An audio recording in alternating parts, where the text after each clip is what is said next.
Hey everybody, I'm Monty Mont. I'm Tiff. And I'm Ryck Jane. And these are a few of our favorite sings. Singing.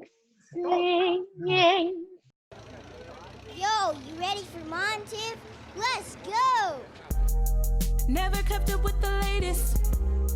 Never tried to be the greatest. But let's be honest, yes, we want this. Oh.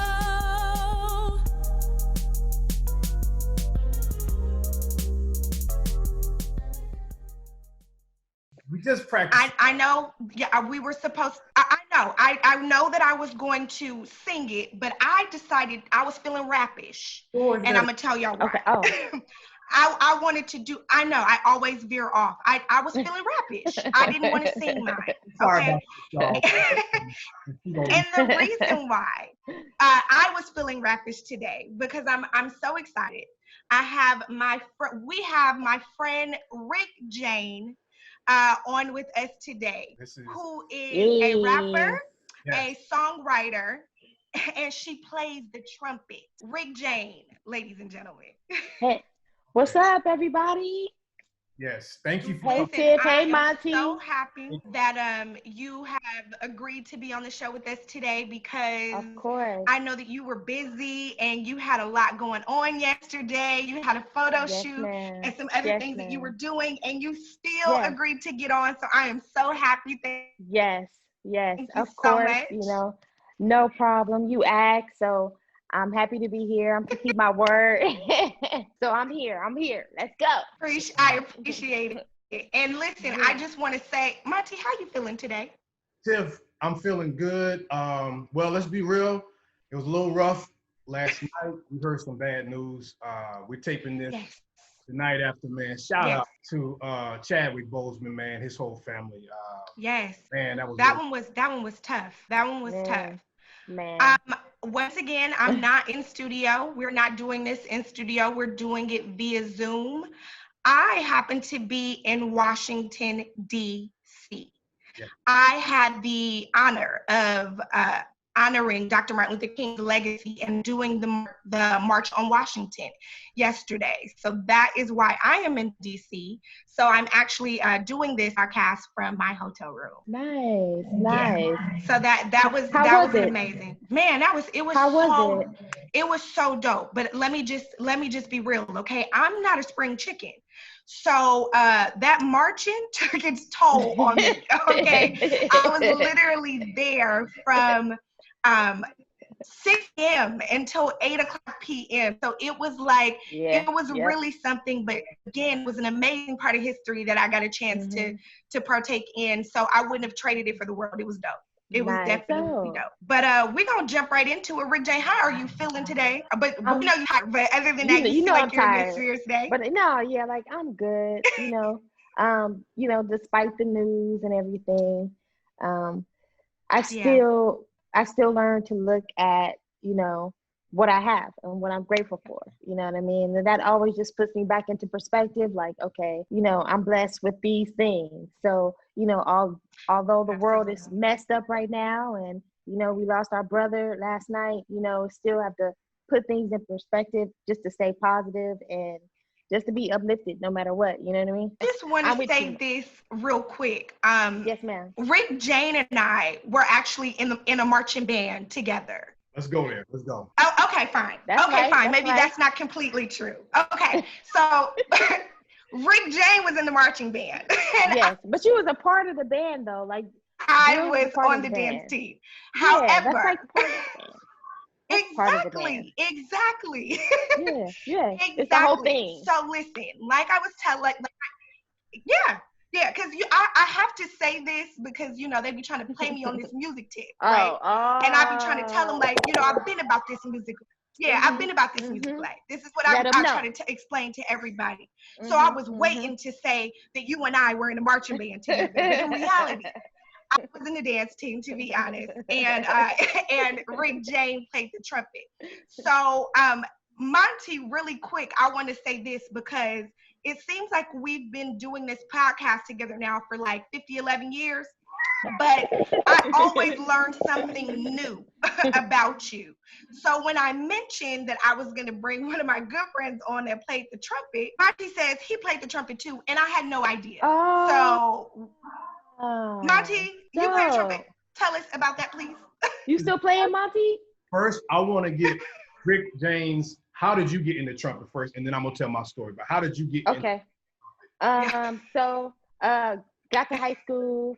And when I saw the band in high school, I was like, wow, like just how they looked and the structure. I was like, man, I want to be a part of that. Even though I was like playing basketball and I wanted to do basketball, just looking at the band, I was like, man, I want to be a part of that. When I tried to be a part of the band, it was kind of late in the year. So marching band season has already been done. So when it was time to come up to pick new instruments, the band teacher was like, so what you want to play? And I said, I don't know, let me just play trumpet. I'll play trumpet. And there's no really specific reason as to why I chose the trumpet. I kind of just believe because of my band teacher. His name was Fernando Pullum. I think he may have influenced it because he played the trumpet, but I have no like real logical reason as to why I picked it. However, as soon as I picked it, man, like I learned everything myself. I taught myself the fingering, I taught myself the notes, and I already had an ear because I played the piano when I was a kid and I took lessons as a kid. So I already had like music knowledge. So picking up the trumpet was very easy for me. And I moved up very quickly. Like within the next semester, I was first chair. So like, I mean, I'm glad I picked it. The trumpet is like taking me further than I could have ever imagined. And I'm glad that I, picked it and I stuck, That's interesting because I was going to say, as long as I've known you, you've played the trumpet, but I did not know that you played any other instruments. So that's dope. I had no idea you took piano lessons. Okay. Yeah, my mom, she made me take lessons. I was like 8 or 9, you know what I mean? Yeah. She's like, I'm going to make you take lessons because I wanted to take lessons as a kid and my mom couldn't afford it. And she's like, now that I can afford it, I'm going to make you take lessons. And at the time, I'm like, I didn't like it. You know what I mean? I was like, you make me do like, just because I was forced to do it. Right. And at the time I didn't like it, but looking back, I totally appreciate that she made me take piano lessons, and it definitely helped craft my music knowledge. And I'm just further along just because of that at the beginning of my childhood. Well, shout out to moms for that. Hey, shout out to Mom Deuce. Real. Okay. That's right. I did not know her story, y'all. So some of y'all know my story, but a lot of people don't. And when he says some of y'all, that doesn't include me because I didn't know. Okay. I'm so glad she told hers first. So here's my story real quick. Okay. This is in junior high school. So the year before junior high school, my little school had a band thing. They gave me a saxophone to play. I didn't really know what I was doing. So in junior high school, I was just hanging with my friends and my elective was gym. We hooping, we doing all that. To win the affections of a young lady. So I said, just like you, kind of in the middle of the year, I said, yo, let me get in band class. And so my gym teacher didn't want to let me go. He's like, fine. So the teacher was like, well, what do you play? And I said, I played the saxophone. She said, we ain't got no more saxophone, so you can't go in. Right. I said, oh, you know what? I play trumpet too. She said, you can play the trumpet? I said, yeah, I play trumpet. I never touched the trumpet in my life. He gave me the trumpet, but I'm like you. I had piano lessons to begin with, so I had an ear. I taught myself. Yeah. It's just sexy, like you said, next semester. That's crazy. That's crazy. Yeah, killed it. Yeah, and I literally was composing. That was the first music I ever composed was for the band. Like, wow. Our band teacher would leave and we would have a lookout and I would teach the kids to play like Salt and Pepper and stuff.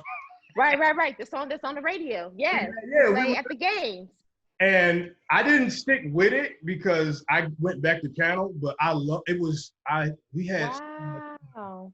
had never been a part of a band that big before. Yeah. Amazing. So it is like having that community and just like they become your friends and just being a part of something, you know what I mean? It definitely just helps you like stay out of the streets, right? Doing the wrong thing. So I'm grateful for the band. I'm grateful for Fernando Pullum, Washington High School. Shout out to Mr. Pullum, Fernando Pullum, for sure. Yes, definitely.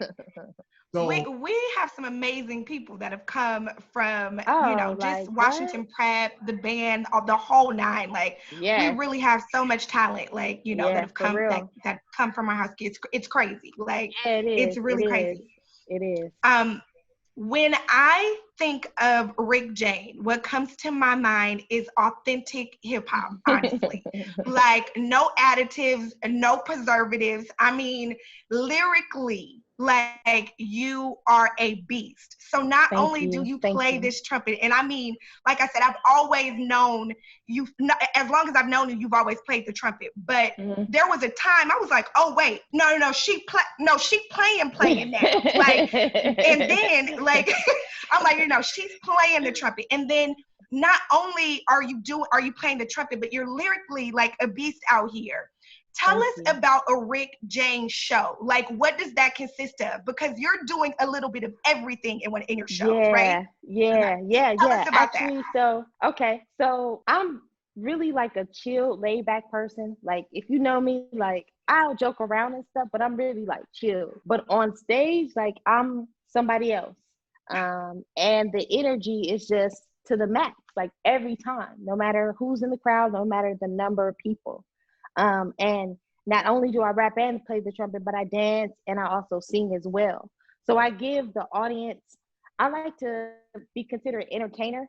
So not just like, oh, you're a rapper player, a trumpet player. Like, I'm an entertainer, and I like to entertain the audience with good music, like good energy.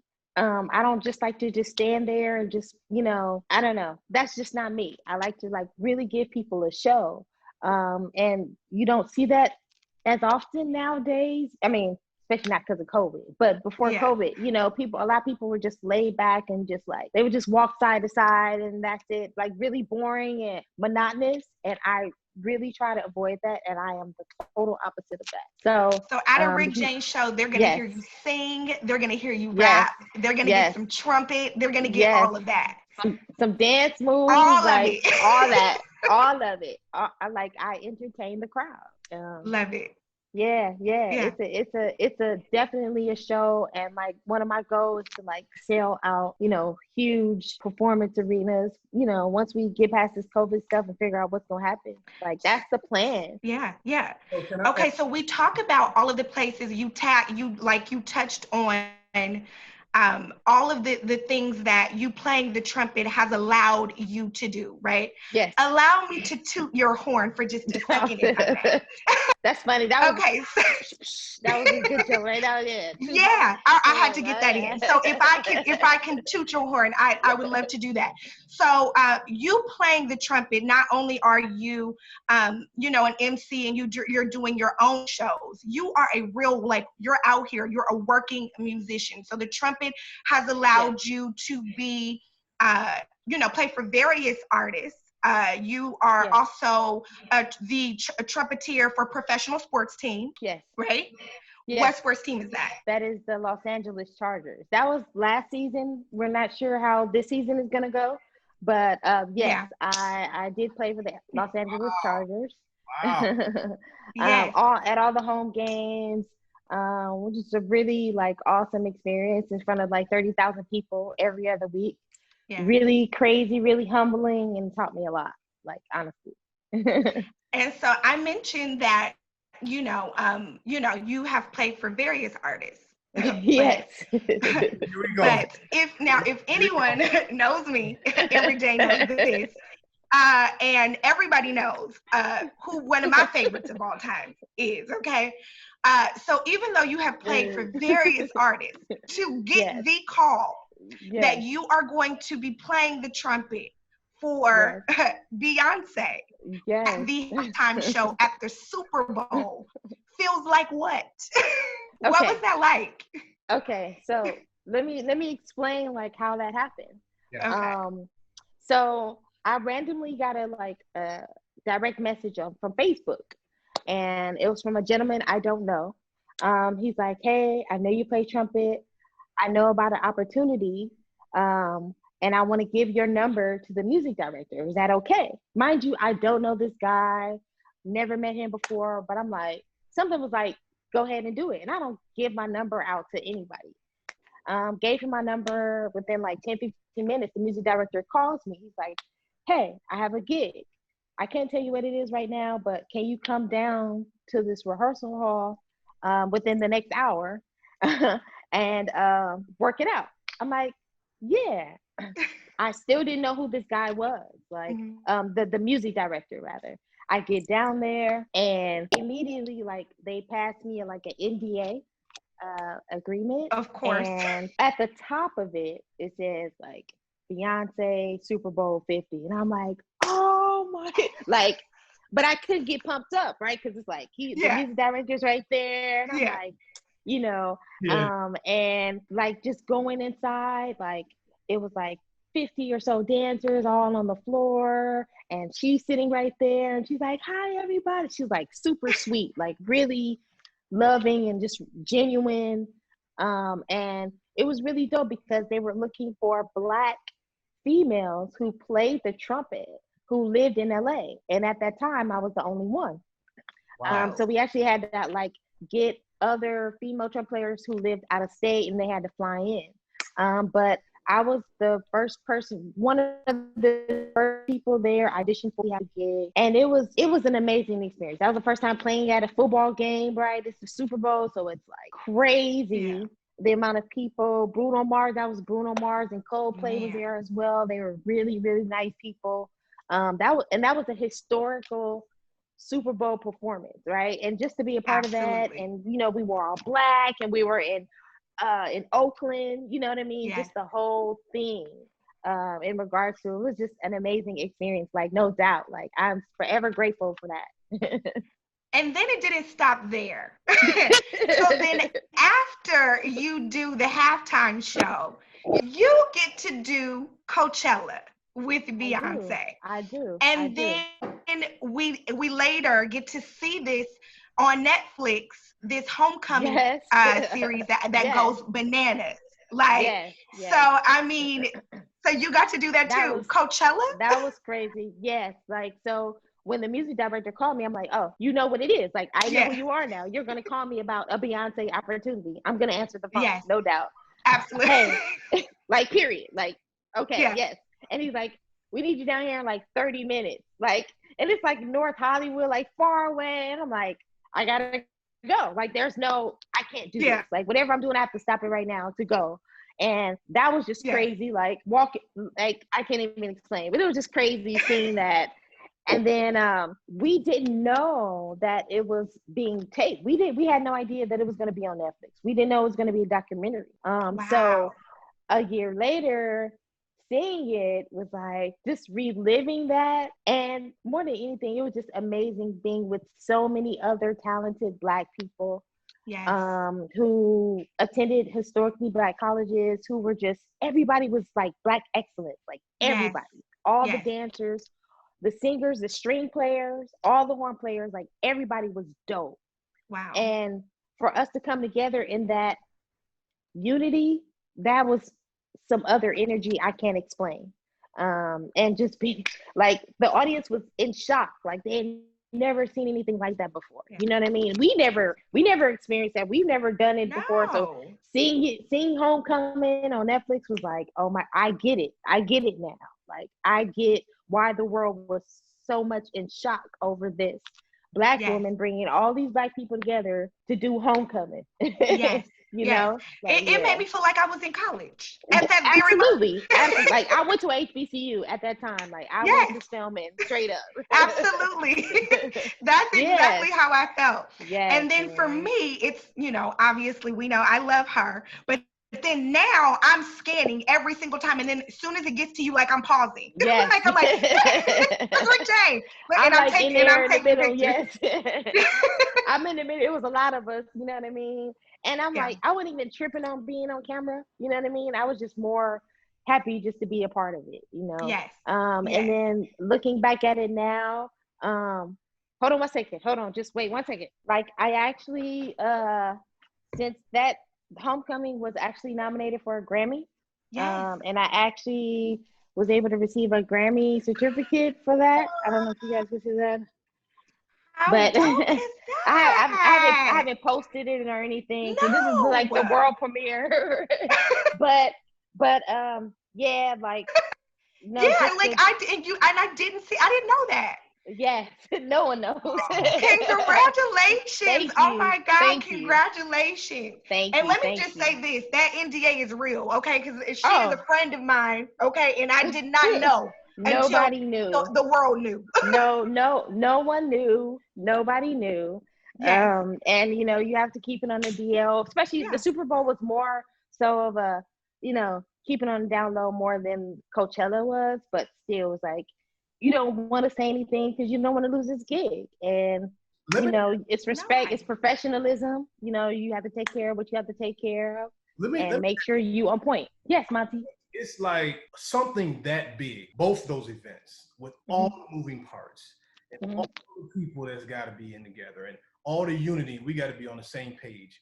How does that inspire you for your career? Because not that you don't have, you know, big dreams and all that, but sometimes we got to see it on a level. Oh, absolutely. Really like, because, you know, it's like, man, I want to do this, I want to do that, but we don't really know what it takes. But for you, not just, I mean, we watched it and it was amazing, but you in it. And you're, you know, people around and, okay, get this person some water real quick and get the dancers ready. How does that inspire you as an artist? Oh, man. You know what? I just absorb everything. Like, I'm real observant anyway. So I'm just looking at everybody. I'm looking at the creative director. I'm looking at the choreographer. I'm looking at everybody just to see how it's supposed to go. And it's just nothing but inspiration. Because now you know, like, oh, yeah, this is how it's supposed to be done. So even after like doing other things, you could just see like, oh, you could see what's missing because you know how it's supposed to be done. Like, you know the right way now. And not to say like her way is the only way, you know, it's other entities that do it great, but seeing it on that broad scale lets you know like this is possible and it can be done. And you know, anything is possible. And that even goes to our brother Chadwick, like just knowing that this brother was like going through chemo for 4 years. This man was sick and we had no clue, and he's killing it. So that's just inspiration in itself. Like anything is possible. Like there's no excuse. No. When we have doubt, and we think we can't do it, or that somebody said no, or we were denied on an application, you know what? Anything is possible, and I could do it. Like there's no excuse. Those were my exact words. Those are my exact words this morning. Just thinking about what happened, and when I was talking about it this morning, I said, what that says to me is, what's your excuse? That's exactly what it says to me. There is none. There is none. Like you said, all of everything that he's accomplished while dealing with this. Like honestly, what is your excuse? You have none. You have none. Yeah. Yeah. So I mean, you know, we are denied certain things, but we can continue to go forward and take another angle, right? And it's inspiration all around. Just watching how everything was put together for Coachella, going back to that, you know, huge inspiration, and I know it can be done, and I know I can do it. Okay, so I know, you know, hip hop is your favorite genre, right? But you're a musician, so I know that you listen to everything. What other music inspires you as far as a Ryck Jane show? What inspires your music? You know what? A long time ago, I used to be like, I know R&B. I don't like R&B, but I'm finding myself listening to more vibe records, soulful music, and that definitely plays a part into like if I want to have like a medley in the middle of the show, and I want to use like cover songs, like maybe I could do like sometimes I do Miguel Come Through and Chill. When I like play my horn and I'll sing over it, and then I'll do rap, you know, just something else besides hip hop. And then another thing is like, I'm not a fan of country music. I've never been a fan of it. However, sometimes when I'm at work, they play it on the radio, and listening to country music, like the writing is amazing. Like the lyrics of country is like, I've been telling how do you come up with that? And it's the same stuff. It's all about love, or you know, my baby this, you know what I mean? But it's how they say it. And I'm like, man, you know what? I need to listen to country music a little bit more just to get input and just get some insight on a different way to write. That's amazing you said that, because I feel like as an artist, I think most artists, they don't just say, hey, it's 8 o'clock, let me get inspired. You just find inspiration. It comes And so you can never just be closed off to anything. You can't never because you don't know what you'll take in that will then come out in a different interpretation. So I told I said, yo, say some of this country music stuff, it's, you know, hey, it's got a little feel to it. For real. No, for real. Like, no lie. Yeah. People just got to get outside the box. That's all it is, you know, be open-minded to something different. Yes. Then Lil Wayne and Lil Durk and Drake. There's more out there. It's way more. Okay, so I have to ask you, because you're MC and this, you know, we've been having this versus thing has been going on, right? Oh, So I have to know how you weigh in on this. Who won, DMX or Snoop? Oh, you know what? It's kind of hard, because I feel like when that question is asked, there's a bias, because people have their favorite, right? Yeah. So even if you go in watching it, it's like, yeah, you listen to both sides, but if you like one over the other, you're still gonna like that your favorite artist, no matter what, even if the other person did good, right? So with that being said, I really liked it. Of course, Snoop was my fave. I'm LA all day. You know what I mean? Like, come on. Yeah. But like DMX, there were some joints I didn't know, and they were like hard, and they was killing it. You know what I mean? And I thought it was a really good versus. I thought that was a good one. But Tip, what are you doing? That's fine. We're talking about what's coming up Monday. This could now this is important. Okay. All right. Okay. Like, these streets is talking. What I know what Ryck Jane said. Who you got? Monica or Brandy, Rick? Okay. All right. So going back to what I said earlier, I really didn't listen to R&B back in the day. Right. Okay. So I only really heard like the big joints that were on the radio. Yeah. Like, you know, The Boy Is Mine, or whatever. So it's kind of hard to tell. I remember listening to Brandy's Full Moon album and that being a killer album, but I don't ever remember listening to a full Monica album. I'm sorry, everybody, but that's just my friend. Didn't, you know what I mean? But they both can sing. So for me, it's just gonna be, I'm gonna learn while I'm watching it. Like, I can really be able to be like, okay, I like this versus this. Like, I can really be able to judge it because I'm not biased to anyone at this time. Does that make sense? You know? Well, I just want the record to show. Is Brandy on mine all day? Monty, what you saying? Yeah. What you think, Monty? I'm going Team Brandy. And it's see, when you say that, people that are Monica fans think you're saying Monica can't sing. Of course Monica sings. She's great. It has nothing to do with her not singing. Yeah. No, but if we're talking about hit for hit. We just saying I just feel like Brandy throughout the culture just had a huge impact. I mean, I go all the way back to the first album, you know, Best Friend, Baby. Oh, yeah. So baby. It's gonna rap, you know. Yeah. And I mean, I was sitting up in my room like I wanted to get down, like all of that. Yes. Yeah. Oh, man. Brandy. And Full Moon is definitely one of my favorite albums for sure. That's one of my favorite Brandy albums. So I got Brandy on this verse. What do you guys think about B7? Oh yeah. Y'all like B7, her new album? You like her new album? Okay, so I have not listened to it in its entirety yet, so I got to check it out. I definitely have to check it out. Have you heard it, Monty? No, I have not. I got. It's been a very thick season for new albums. Like I just got PJ Morton. I've been rocking that. Oh my God, man. Okay. Yeah. I got to get caught up. Me too. Yeah. What's on Ryck Jane's playlist? What is Ryck Jane listening to right now? Sir. Okay. I love Sir. Lucky Day. Okay. Oh yeah. And man, a whole bunch of other people.